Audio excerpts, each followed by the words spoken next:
فردوس کیه؟ اما مسئله قرضای انگا مسئله قرضو چی شد؟ هر روز اومده رفته سین. سلام علیکم. قرضو دودر جان و خونه در سودا موندگیم. همین خونه سودا شد حتما همین اول قرض خودتونه. خوز یه دقیقه خوزی حجت‌های خانه را داریم. یه هفته نه دو هفته صبر کنه. همین خونه میبیان میگیرم. همین که نه اومدن حجتو تیاره نه اومدن خونه بنامود برده خودم بنامود میکنم با موندگی قرض جمع کردم میتیم چی گفته؟ ها دودر جان در خوکه کی پود مروما در فرزندکو جانم دودر جان مالی ها دودر جان دیگه نمیتون بردگم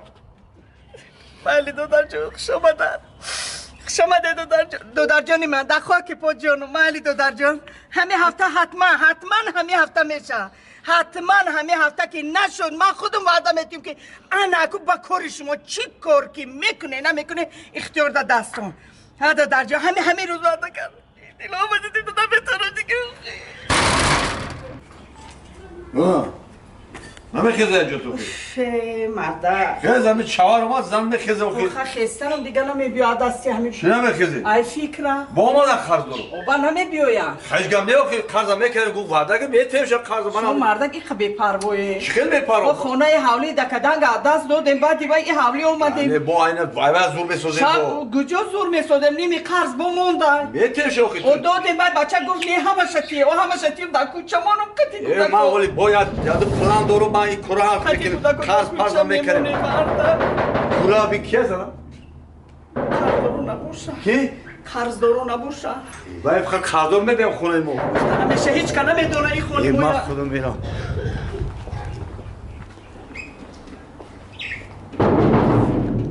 کیه؟ نه قرض ده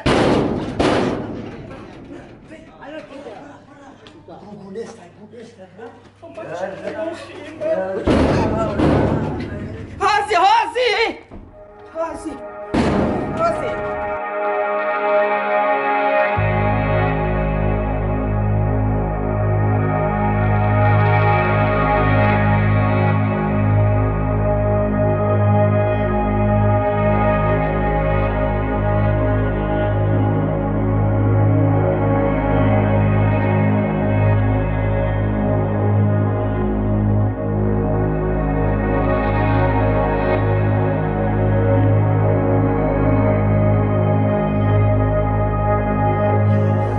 رفتن تا شما اومدن تو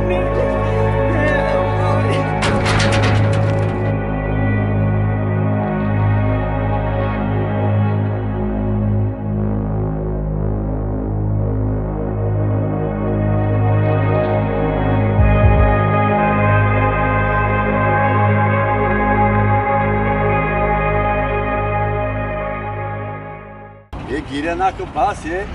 هیچ گم نه کمی 25000 گشت بوده میکنیم همیشه همین به خونه به در شد مرد دو تا خونه ای دست را اولی با ایده زودتر با خونه میگیری من خونه اجاره زوری من اولی من یا پیراسه یا چیکونو یا کرم سوز شما با اینا زودتر میپرم پیراسه میگه پیراسه نه قرض همین من تو قرض دارم بیچاره بی خونه و در خونه او چند رفته زنک اولی ایمان آدم با قرضونم 20 تا دیگه گشت با ای حالات با میبریم با خودمون میگیریم ای حالات میبریم گم نه ما گفتم که نکنه همین کارو همین من زیده که باشم ان شاء الله با میکنیم کارو برو اینا زور بیدار کردیم میبرم اولی با همین از سری قاق خودم مونده میبرم میرم هیچ گم نه اولی دبی رو میکنم باید دم بگیری من دبی دا هستی با روزا میگذره قرض با گوش کن زنم ما تو را تو دخونه که دخونه او چند خب بیار شنو و ما را کام جای کره درون رئیس میگه همه هر نفوذی ما همجا جمع میکنن لیو حوز دا و یا میبینم چی زاب خدورا که در همین لیو حوز جمع میکنن همه کارگروش ها میگه که این همین حوز در دنیا یک کراکادیل همین کسی همین حوز اوبوزی کردن تا گذشت سلامت گذشت 25000 دلار ایوانه هوایی اگر مرا چی خیلی نمره که نمیدونم اگر کراکادیل گازا خورش چی خیلی خلاص دیگه نصیبش نبوده میگم پول نمیگیره نمیدونم اگه نصیبش نبوده میگم نمیگرفتگی خیلی با مکیام کس با کسم بیتیا که وای ای مردک با میگم همین کارا نکنی و قرض داریم گفته با من وای قرض دادم نکیا ایلاج کردن در کار مردک این مردک اومدن گفتن که اگر همین دو نبیاره گفتن کاری قسم کن که کاری کردگی من گفت میکنم میکنیش گمنه خونه ویران میکنم ابی یا مهمان مهلت مرد یا خونه ویران میکنن اونا یک گام فلوکت بسری من نبیارم نترزنک همین یا مهمالت یه هفته ولی من همین اسپانسر میبیارم یه هفته من ولی جا کسی ایراسه بود روی کنم هم میرم میکنم میبیارم مرد اگر ایلوچ کنه که خونه ویران میشه مرد من برام به من میمونه اگر من جای کور نرم میگم بود نیست میمونم نیره بیره پختونه نپرتونه نه خاکو من چند تا جون در پیش کرکدن میپرتونم تو کرکدن نخرتونه که نه نه من نمیپرم یا موشی خود نپرتون نمیپرتون یا موش دیگه او یا موشی الو دارم کسی پرا 25 دلار هیچ کنه میپرم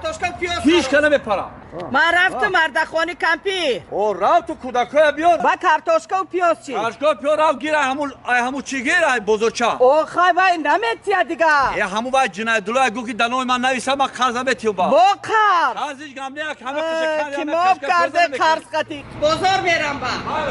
تو بگو اکا جو در میکنی کجا درست ببخشید اینا نشنیدم نگوید نفهمیدم نگوید وای پیلتای خمای گوش گیرید همه میدونید یک ماه دو ماه شد من در این بلندی اعلان دارم فهمیدید هر کسی که از همین حوض از بین همین کراکدیل ها زده ایسو ساق سلامت اوسو گذشت 25 میگیرد 25 تا چی؟ سومونی یا کی؟ یا مرشد همیجا من گفت صدام 25,000 دلار 10 بود 15 شد 15 بود 20 شد اینا 20 بود این روز 25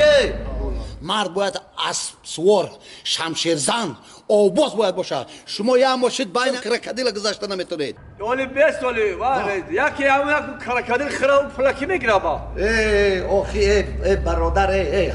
کارگر آدمو به عقلن برای اطلاع همین که دیدیم که کراکدیل خورد اویله داری فرزند داری برای نفقه میشه وکو میشه خیلی کسی گرده داره پراخی گرده هست که ای پرا لبا آخه من زن و فرزند ندارم با من بگذارم یکی مرا کراکدیل بخره و این پول که جمع شوه دودر اگر تو همین کار شود ما همین پولا در همین کارخانه در پیش همین کراکدیلا نیم پای کرت بمونم مرحمت خوش من کسی باشه خز گیره خز گیر میگم مردی جسور باشی